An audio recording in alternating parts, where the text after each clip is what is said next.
بسم اللہ الرحمن الرحیم۔ السلام علیکم ورحمۃ اللہ وبرکاتہ۔ میں 18 سال کی تھی اور مجھے کینسر ہو گیا تھا۔ ایک 60 سال کا بوڑھا آدمی بولا کہ مجھ سے شادی کرو گی تو تم ٹھیک ہو جاؤ گی۔ اس کی بات مان گئی اور مجھے دوسرے دن ہی سعودی عرب عمرے پر لے گیا۔ جب کعبے کا طواف کرتے وقت میں بے ہوش ہو گئی تو میرے سر پر آسمان ٹوٹ پڑا، کیونکہ وہاں پر 3 عربی نے انسان چاہے جتنا بیمار ہو جائے اس سے اتنا کمزور نہیں پڑتا جتنا کہ کسی انسان کے دھوکے سے ہو جاتا ہے، اور دھوکہ بھی ایسا کہ اپنوں کا ہی ہو تو پھر بنا موت ہی مر جاتا ہے۔ میرے دوست نے لو میرج کی تھی۔ شادی کے بعد اس کے 3 بچے ہوئے۔ بچے اس کے 10 سے 12 سال کے ہو گئے تھے۔ تب اس کے شوہر کا بیمار کا ٹائم بدلنے لگا۔ میں پولیس میں تھا۔ اکثر پولیس والوں کو سال میں 13 مہینے کی تنخواہ ملتی ہے۔ 1 مہینے کی تنخواہ ان کو فری دی جاتی ہے، کیونکہ ان کی ڈیوٹی کی کوئی ٹائمنگ نہیں ہوتی۔ تہوار ہو یا پھر کوئی اتوار ہو، ان سے کوئی فرق نہیں پڑتا۔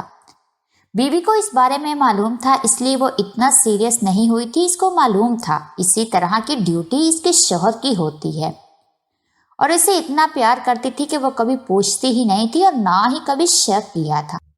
اس کے شوہر کا ایکسیڈنٹ ہو گیا اور اس کو کافی چوٹیں آئیں۔ کئی مہینوں تک ہسپتال میں ایڈمٹ رہا۔ جب ہسپتال میں ایک لڑکی کانسٹیبل کو اس کے پاس دیکھا اور ہسپتال کے کاؤنٹر پر شوہر اور بیوی کا ایک ساتھ نام دیکھا، اس دن پتا چلا کہ اس نے تو دوسری شادی کر لی ہے، اور اس لیڈی کانسٹیبل کو بھی نہیں معلوم تھا کہ یہ شادی شدہ ہے اور 3 بچوں کا باپ بھی ہے۔ دونوں عورتیں ایک دوسرے کو دیکھ کر حیران رہ گئی۔ اس میں سے ان دونوں عورتوں کی تو کوئی غلطی بھی نہیں تھی۔ پہلی شادی تو اس نے لو میرج کی تھی اور دوسری شادی بھی لو میرج تھی۔ اس لیڈی کانسٹیبل نے وہیں پر اس آدمی کو 2 تھپڑ لگائے اور طلاق کے لیے بول کر چلی گئی۔ اس لیڈی کانسٹیبل کا بھی ایک بچہ ہو گیا تھا۔ اب اس پولیس والے کے 2 بیویوں سے 4 بچے تھے۔ اس پولیس والے کی پہلی بیوی نے اس کا ٹھیک ہونے کا انتظار کیا۔ جب وہ پوری طرح سے ٹھیک ہو گیا تب اس نے بھی طلاق کے لیے کیس فائل کر دیا۔ اب اس پولیس والے کے پاس دونوں میں سے ایک بھی بیوی نہیں تھی۔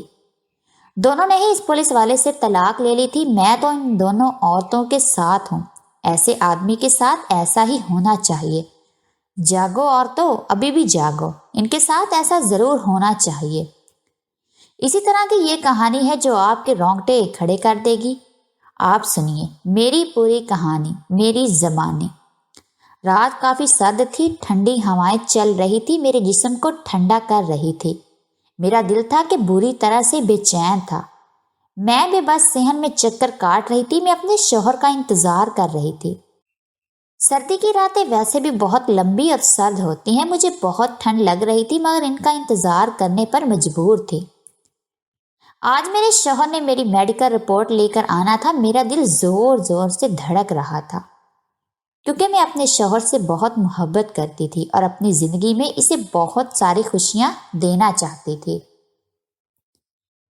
ہم دونوں کی ابھی کوئی اولاد بھی نہیں تھی۔ شادی کو بس 3 ہی سال گزرے تھے۔ میرے پیٹ میں درد رہنے لگا تھا۔ آج میرے شوہر نے میرا ٹیسٹ کروایا تھا۔ لیب والوں نے کہا تھا کہ رپورٹ رات کو ملے گی۔ میں نے سوچا تھا کہ مجھے کوئی معمولی بیماری ہوگی، پر ایسا نہیں تھا۔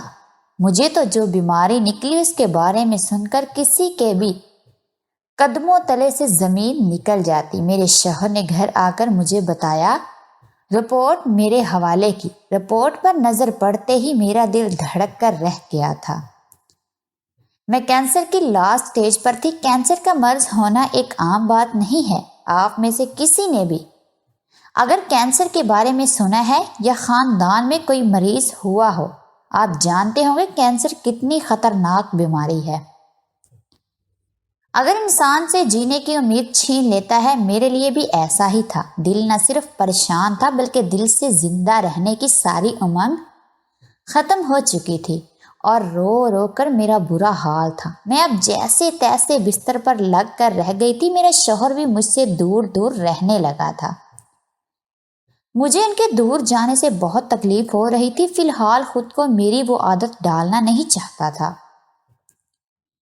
پھر ایک دن اس نے مجھے ایک خوشخبری سنائی۔ کہنے لگا، دیکھو سدرا، تم کتنی زیادہ خوش قسمت ہو، خدا نے تمہیں اپنے گھر بلایا ہے، میں تمہیں سعودی عرب لے کر جاؤں گا، کم سے کم خدا کے گھر پر سر رکھ کر ان سے معافی مانگوں گا اور اپنی بیوی کی بیماری کے لیے دعا کروں گا اور ہم عمرہ بھی کر لیں گے۔ اب تو میرے اس دنیا میں زیادہ دن نہیں رہے، اسی وجہ سے میں خدا کے بہت قریب ہو گئی تھی۔ پر عجیب بات تو یہ تھی کہ میرے شوہر کو اس بات کی کوئی پریشانی یا فکر دکھائی نہیں دیتی تھی۔ وہ منہ سے تو بار بار کہتا تھا کہ مجھے تمہارے کینسر کی بیماری نے توڑ کر رکھ دیا ہے، پر اس کی آنکھیں اس کے لفظ کا ساتھ نہیں دیتی تھی۔ ایسا لگتا تھا کہ اسے میرے اس دنیا سے جانے پر کوئی غم نہیں ہے۔ میں اپنے شوہر سے بات بھی کرتی تو اس کا دھیان کہیں اور ہوتا، ایسا لگتا تھا کہ اپنی دکانداری کی فکر میں ہے۔ میری تو اسے کوئی پرواہ بھی نہیں تھی۔ میرے لیے بڑا ہی دکھ بھرا پل تھا۔ میں یہ نہیں جانتی تھی کہ بات بات پر میں اپنے شوہر کو پریشان کروں۔ ویسے بھی وہ پہلے سے ہی بہت پریشان تھا، اصلی دکھ تو میرے ویسے ہی انتظار کر رہے تھے۔ کہتے ہیں کہ جب انسان خدا کا نام لے کر گھر سے نکلتا ہے تو بہت ساری مشکلات اور پریشانی سے بچ جاتا ہے، اور میرے ساتھ تو سب کچھ الٹا ہوا تھا۔ میرے لیے سعودی عرب جانا کوئی بڑی بات نہیں تھی۔ ایسا لگ رہا تھا میں اپنے خدا سے آخری بار ملنے جا رہی ہوں۔ فی الحال وہاں پہنچ کر ہم لوگوں نے عمرہ کیا۔ ہم لوگ پھر زیارت کر کے آگے جانے لگے۔ میری طبیعت کچھ زیادہ ہی خراب رہنے لگی تھی۔ مجھے اچانک چکر آتے اور میں گر پڑتی تھی۔ میرے شوہر نے مجھے کہا تھا کہ تم اوپر زیادہ نہیں چڑھ پاؤ گی، ہاتھ پکڑ کر تمہیں خود اپنے ہاتھوں سے اوپر چڑھانا پڑے گا، تمہارے لیے اتنا زیادہ چلنا آسان نہیں ہے۔ میں اپنے شوہر کی بات مان کر ان کے ساتھ ہی زیارت کر رہی تھی۔ میری چڑھائی پوری ہونے والی تھی۔ میری تو دنیا ہی گھوم کر رہ گئی تھی۔ میں نے اپنے شوہر کا ہاتھ پکڑ رکھا تھا۔ میں نیچے کب گری مجھے کچھ نہیں پتا تھا۔ پھر میرا دماغ کسی وادیوں میں ڈوبتا چلا گیا۔ اس کے بعد مجھے کچھ یاد نہیں رہا۔ آگے کیا ہوا؟ جب میری آنکھ کھلی تو کافی زیادہ ٹائم گزر چکا تھا۔ میرا دماغ دھیرے دھیرے جاگنے لگا۔ جب میری نظر آس پاس کے ماحول پر پڑی تو دیکھا میں کسی اور جگہ پر لیٹی تھی جہاں آس پاس کچھ بھی نہیں تھا۔ یہ تو خالی کمرہ تھا، اس میں تو بہت سجاوٹ تھی، خوبصورت نرم بستر تھا۔ اس کمرے کو دیکھ کر لگ رہا تھا کہ یہ کسی مرد کا کمرہ ہے، اور کمرے میں دیوار پر ٹنگے ہینگر پر کسی آدمی کے کپڑے ٹنگے ہوئے تھے۔ بس یہ منظر دیکھتے ہی میرے قدموں تلے سے زمین نکل گئی تھی۔ میں نے اٹھ کر دیکھا تو یہ کمرہ میرا نہیں تھا۔ اصل میں ہم جس ہوٹل میں ٹھہرے تھے اس کمرے میرے شوہر کے کپڑے وغیرہ لٹک رہے تھے، پر یہ کوئی اور ہی کمرہ تھا۔ یہ سوچ کر تو میری جان ہی نکل گئی تھی۔ میں کسی اور کے گھر میں ہوں جہاں پر آدمی رہتے ہیں، مجھے کسی آدمی کے ہی کمرے میں رکھا گیا تھا۔ مجھے سمجھ نہیں آ رہا تھا کہ میں یہاں کیسے نکلوں گی، کسی کو مدد کے لیے بلاؤں گی، اور کون مجھے یہاں سے میرے شوہر کے پاس لے کر جائے گا۔ دماغ میں ہزاروں سوال گھوم رہے تھے کہ نہ جانے میرا شوہر کہاں گیا۔ اسے اس وقت میرے ساتھ ہونا چاہیے تھا۔ ویسے تو مجھے ہسپتال میں ہونا چاہیے تھا کیونکہ میری طبیعت اچانک خراب ہو گئی تھی۔ چکر آنے کی وجہ سے میں نیچے زمین پر گر گئی تھی، پر جہاں میں پڑی ہوئی تھی وہاں کوئی اور ہی جگہ تھی۔ اسے دیکھ کر مجھے کچھ سمجھ نہیں آ رہا تھا کہ میں کہاں ہوں اور یہاں کیوں ہوں۔ خیر میں نے سوچا انتظار کرنا ہی اچھا ہوگا، کیا پتا میرا شوہر مجھے لینے آ جائے۔ اسی وجہ سے میں انتظار کرنے لگی اپنے شوہر کا۔ مگر کچھ ہی دیر کے بعد کمرے کا دروازہ کھلا تو ایک لڑکا کمرے کے اندر داخل ہوا۔ اس لڑکے کو میں نے آج سے پہلے کبھی نہیں دیکھا تھا، نہ ہی ہوٹل میں، نہ ہی اپنے شوہر کے آس پاس۔ یہ تو کوئی اور ہی 17 سال کا لڑکا لگ رہا تھا۔ اس نے میری طرف ایک نظر دیکھا اور میز پر سوپ رکھ دیا، اور ساتھ میں کچھ دوائیاں بھی تھی۔ یہ دیکھ کر میں حیران ہو گئی تھی۔ یہ لڑکا تو میرا بہت خیال رکھ رہا تھا، میری پرواہ بھی کر رہا تھا۔ میرا خیال رکھنے کی کیا وجہ تھی؟ ان لوگوں نے مجھے کہیں بے ہوش پڑا دیکھا ہوگا تو مجھے یہاں لے آئے ہوں گے، لیکن میرے شوہر کا کیا؟ اسے تو اس وقت میرے ساتھ ہونا چاہیے تھا۔ میں دل میں سوچ رہی تھی، تبھی وہ لڑکا کمرے سے باہر چلا گیا۔ اس لڑکے نے بہت ہی عجیب کپڑے پہن رکھے تھے، لیکن مجھے اس کی زبان سمجھ نہیں آئی تھی، نہ اس کی سمجھ آئی تھی، اس لیے وہ سوپ اور دوائی رکھ کر چلا گیا۔ میرے لیے دوائی کھانے کے علاوہ اور کوئی چارہ بھی نہیں تھا، کیونکہ میرے سر میں بہت درد ہو رہا تھا۔ میں چپ ہی لیٹی رہی۔ وہ لڑکا دوبارہ کمرے میں داخل ہوا، لیکن اب کی بار اکیلا نہیں تھا، اس کے ساتھ ایک عورت بھی تھی۔ اس عورت کا حلیہ دیکھ کر سمجھ گئی یہ کوئی معمولی عورت نہیں بلکہ ایک لیڈی ڈاکٹر ہے۔ وہ اندر آئی، اس نے مجھے دھیان سے چیک اپ کیا، اس کے بعد میرے ماتھے پر بھی ہاتھ لگا کر دیکھ۔ میں اس لڑکے سے پوچھنا چاہتی تھی کہ لیڈی ڈاکٹر نے کیا کہا ہے۔ میری پھوٹی قسمت، نہ مجھے اس کی زبان سمجھ آتی تھی اور نہ ہی بولنے آتی تھی۔ میں انگریزی تو بول لیتی تھی پر ان لوگوں کو انگریزی بھی سمجھ نہیں آتی تھی۔ میں خود بے بس محسوس کر رہی تھی، سوائے یہاں بیٹھ کر اپنے شوہر کا انتظار کرنے کے علاوہ میرے پاس کوئی اور راستہ بھی نہیں بچا تھا۔ میں نے تو دل میں امید لگا کر رکھی تھی کہ شام تک میرا شوہر کسی بھی حال میں یہاں آ جائے گا، کیونکہ وہ مجھ سے بہت پیار کرتا تھا اور مجھے یہاں لے کر آیا تھا۔ فی الحال مجھے اکیلا تو چھوڑ نہیں سکتا تھا، اس کو کوئی بیماری بھی نہیں تھی، نہ ہمارا ایکسیڈنٹ ہوا تھا۔ میں بھی بیمار ہو گئی تھی تو میں کیا کروں گی؟ وہ میرے ساتھ تو بالکل ٹھیک ٹھاک تھے جب میں بے ہوش ہوئی تھی، مگر شام سے رات ہو گئی، شوہر ابھی تک نہیں آیا۔ میری پریشانی اور بڑھتی جا رہی تھی۔ آج تک ایسا نہیں ہوا تھا میں نے اس کے بغیر ایک دن بھی گزارا ہو۔ میرے دل میں بہت تکلیف ہو رہی تھی۔ مجھے ڈر اس بات کا تھا کہ اگر میرا شوہر مجھے نہیں ملا تو کیا ہوگا۔ یہی فکر مجھے کھائے جا رہی تھی۔ میں اسی فکر میں تھی کہ ایک اور آدمی کمرے میں داخل ہوا۔ پہلے آدمی سے یہ بولا آدمی عمر میں بڑا ہی لگ رہا تھا، اس کی عمر 50 سال کے بیچ میں ہوگی۔ اس نے وہی عجیب کپڑے پہن رکھے تھے اور اس کے سر پر بال بھی گھنے تھے، رنگ بھی کافی گورا تھا۔ اسے دیکھ کر میں ڈر گئی تھی۔ یہ تو حلیے سے نہ ہی ڈاکٹر معلوم ہو رہا تھا، نہ اس لڑکے جیسا ہمدرد، خیال رکھنے والا۔ ایسا لگتا تھا کہ مجھے کوئی سزا دینے آیا ہے۔ میں نے جیسے کوئی چوری کی ہو، اس آدمی نے مجھے دیکھتے ہی اٹھ کر بیٹھنے کا اشارہ کیا تھا۔ وہ ہاتھ کے اشارے سے بات کر رہا تھا۔ میں اسے دیکھ کر ٹھٹک کر رہ گئی تھی۔ گھبرانے کی بات یہ تھی کہ وہ آدمی انگریزی بھی جانتا تھا۔ اس نے آتے ہی انگریزی میں مجھ سے بات چیت کرنا شروع کر دی۔ کہنے لگا میں جانتا ہوں تم ہماری زبان نہیں بول سکتی، پر یہاں تمہیں اس لیے لے کر نہیں آئے کہ تم ہم سے باتیں کرو۔ ہمارا مقصد تمہیں لانے کا کچھ اور ہی ہے۔ اب تم یہ بتاؤ کہ تم آرام اور سکون کی زندگی گزارنا چاہتی ہو تو تم ہمارا ساتھ دو گی، ورنہ پھر ہمیں تم سے زبردستی کرنی پڑے گی۔ یہ بات سننے کی دیر تھی، میرا دل زور زور سے دھڑکنے لگا، میرے ماتھے پر پسینے کے قطرے چھوٹنے لگے۔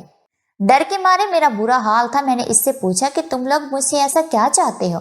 دیکھو، میں بس اتنا جانتا ہوں کہ تم اپنے شوہر سے بہت پیار کرتی ہو، اس کے بغیر نہیں رہ سکتی، پر تمہیں ہماری بات ماننی ہوگی۔ تم جس گھر میں ہو، یہاں پر 3 اور لوگ رہتے ہیں، وہ تو ایسے ہی کہہ رہے تھے جیسے مجھ سے ڈانس کروانے والے ہوں، پر اس نے جو بات کہی تھی وہ مجھے سخت حیران کر رہی تھی۔ اس نے مجھ سے کہا کہ تم اپنے شوہر سے طلاق لے لو، اسے کچھ ایسا کہہ دو وہ تمہیں طلاق دے دے۔ اس آدمی کی بات سن کر میں نے اس کی طرف دیکھا، میری آنکھوں میں حیرانی اور پریشانی تھی۔ سمجھ نہیں آ رہا تھا یہ آدمی مجھے میرے شوہر سے الگ کروا کے کیا کرے گا۔ تبھی اس نے مجھے غصے سے آنکھیں نکال کر دیکھا اور کہنے لگا تم ایسا نہیں کرو گی تو ہم لوگ اتنا برا کر سکتے ہیں کہ تم کبھی سوچ بھی نہیں سکتے۔ اس آدمی کی باتوں سے میں تو بہت ڈر گئی تھی۔ میں نے اس کی آنکھوں میں آنکھیں ڈال کر کہا کہ میں اپنے شوہر سے حد سے زیادہ محبت کرتی ہوں۔ تم جیسے 1000 لوگ بھی میرے راستے میں آ جائیں تو میں اسے چھوڑ نہیں سکتے، اس لیے اچھا ہوگا اپنے دل سے یہ خیال نکال دو۔ میری بات سن کر وہ ہنس پڑا اور بولا تمہیں اپنے شوہر سے طلاق لینا ہی ہوگا، تمہیں اس کی سلامتی اور اس کی زندگی چاہیے تو تم کو یہ فیصلہ کرنا ہی پڑے گا۔ میں نے حیران بھری نگاہوں کے ساتھ اسے دیکھ کر پوچھا تو اس نے ہاتھ کے اشارے سے مجھ سے کہا کہ میں تمہارے شوہر کی گردن کاٹ کر تمہارے ہاتھ میں لا کر رکھ دوں گا اگر تم نے اسے طلاق نہیں مانگی۔ یہ سن کر میرے تو رونگٹے کھڑے ہو گئے تھے۔ میں سمجھ نہیں پا رہی تھی یہ آدمی مجھے میرے شوہر سے الگ کر کے آخر کون سا مقصد حاصل کرنا چاہتا ہے اور کس چیز میں کامیاب ہونا چاہتا ہے۔ میں چپ ہو گئی تھی، نہ ہی میرا ہاں میں جواب تھا اور نہ ہی میرا نہ میں جواب تھا۔ تبھی علی موبائل فون لایا اور مجھے دھمکاتے ہوئے کہا کہ تم اپنے شوہر سے بات کرو، اس سے کہو کہ وہ تمہیں طلاق دے دے اور یہ بھی کہو کہ تمہیں کوئی اور پسند آ گیا ہے۔ اگر تم طلاق نہیں لوگی تو تم اپنی زندگی خوشی سے نہیں گزار پاؤ گی۔ یہ بات سن کر میرے رونگٹے کھڑے ہو گئے تھے۔ میں تو سمجھ ہی نہیں پا رہی تھی وہ آدمی مجھے ایسی فضول باتوں پر کیوں مجبور کر رہا تھا۔ میں نے اس کے آگے ہاتھ جوڑے اور کہا خدا کے لیے ایسا مت کرو، میں اپنے شوہر سے بہت پیار کرتی ہوں، کیوں مجھے گناہ میں دھکیل رہے ہو؟ اس نے مجھ سے کہا کہ اگر تم ہمیں زیادہ پریشان کرو گی اور اس کا وقت خراب کرو گی تو وہ میری کوئی بات نہیں سنے گا۔ بلکہ مجھے ایسی سزا دے گا کہ میں اپنے شوہر کو زندگی بھر نہیں دیکھ سکوں گی۔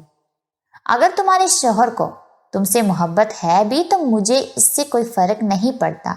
تم اپنے شوہر کو طلاق کا کہہ دو۔ یہ کہہ کر اس آدمی نے میرے آگے فون رکھا اور کہا کہ اپنے شوہر کو فون کرو، وہ تم سے بات کرے گا، صاف صاف بتا دینا کہ تم اس کے ساتھ نہیں رہنا چاہتی ہو۔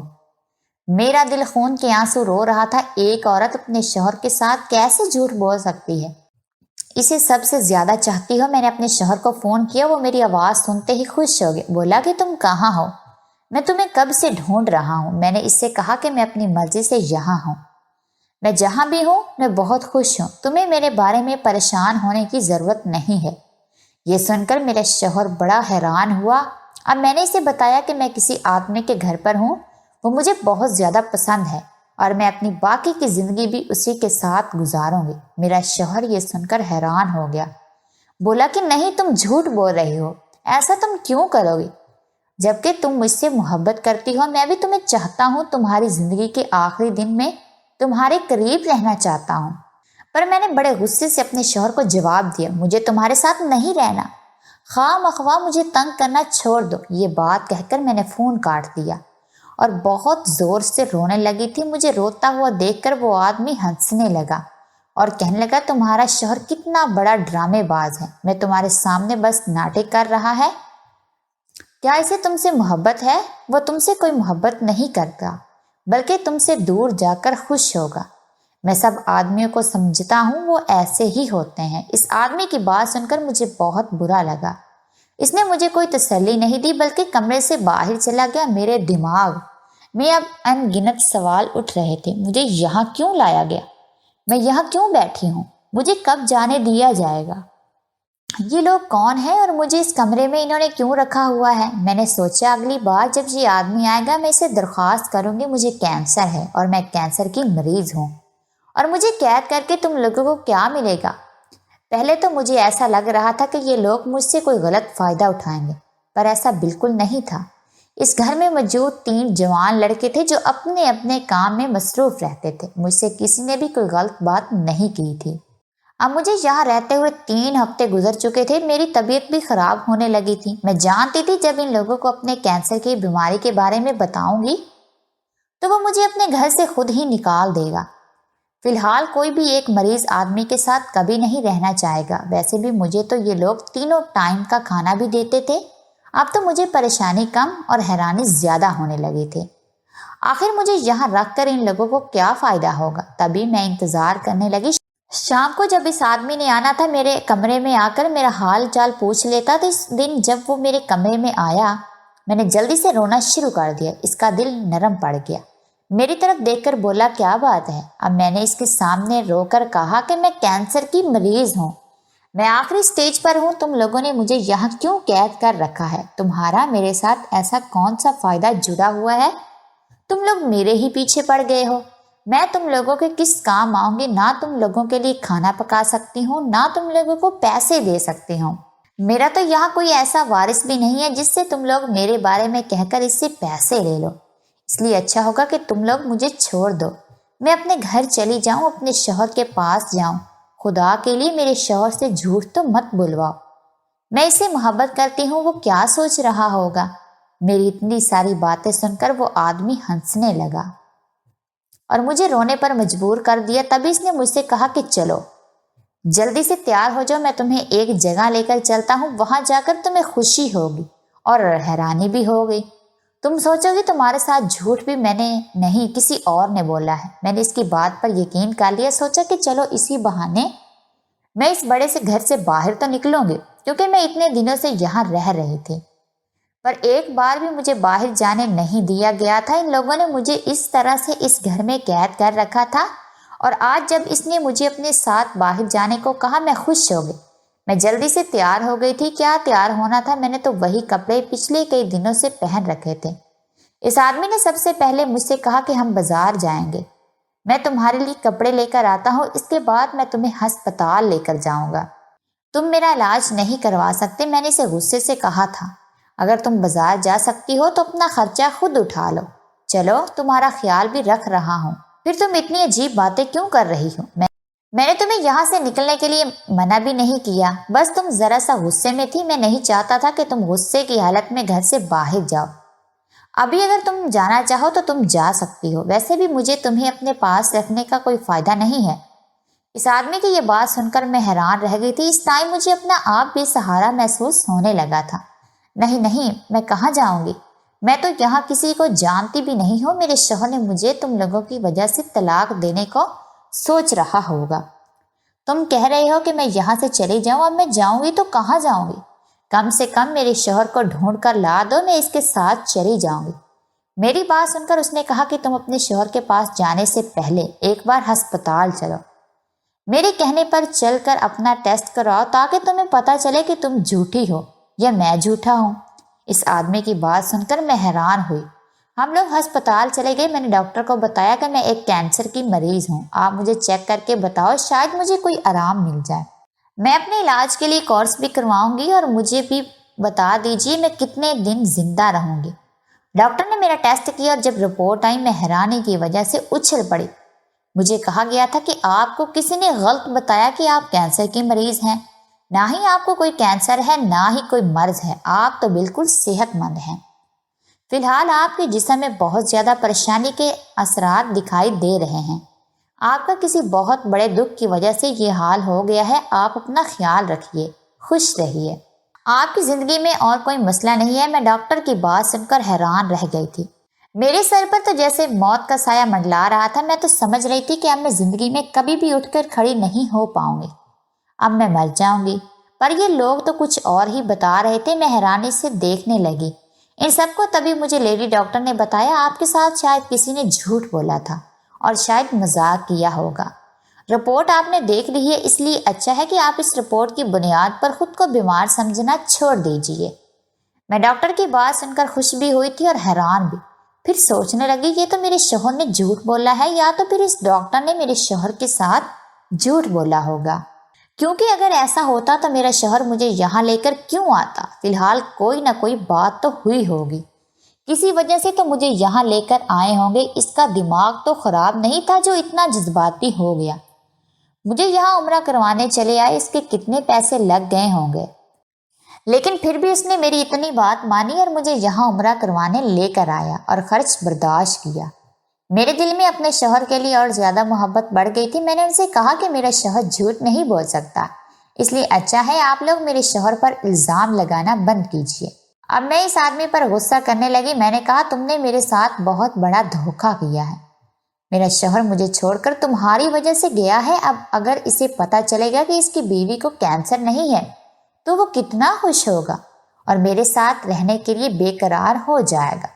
تم نے اس بیچارے کو پریشان کر دیا۔ میری بات سن کر وہ آدمی ہنس پڑا تھا۔ دیکھو تم ابھی بھی نہیں سدھری، تمہیں ابھی تک یقین نہیں آ رہا کہ تم کینسر کی مریض نہیں ہو، اور تم یہ سوچو کہ تمہارا شوہر اتنا بھی بھولا نہیں ہے، اس نے تمہیں غلط رپورٹ لا کر دکھائی ہوگی، تمہیں کہہ دیا ہوگا کہ تم کینسر کی مریض ہو۔ میری بہن تم بہت ہی معصوم ہو، تمہاری صورت دیکھ کر میں سمجھ گیا تھا کہ تم کسی اچھے گھر کی لڑکی ہو، اس لیے میں تمہیں یہ ساری باتیں بتا رہا ہوں، ورنہ جیسے تمہارے شوہر نے کہا تھا نا، اگر میں ویسے ہی کرتا تو اس کے بعد تمہیں یہاں پر چھوڑ دیتا، تم اپنے طریقے سے اپنے گھر چلی جاتی، تمہارے ماں باپ تم پر یقین نہ کرتے۔ پر میری مانو میں تمہارے لیے ماں باپ کے آگے گواہی دینے کو تیار ہوں کہ ان کے بیٹے نے ان سے جھوٹ بولا ہے۔ کیا مطلب؟ میں اس لڑکے کی بات سن کر حیران رہ گئی۔ اس نے کہا کہ وہ میرے شوہر کا دوست ہے، میرا شوہر اور میں کافی سالوں پہلے ایک ساتھ کام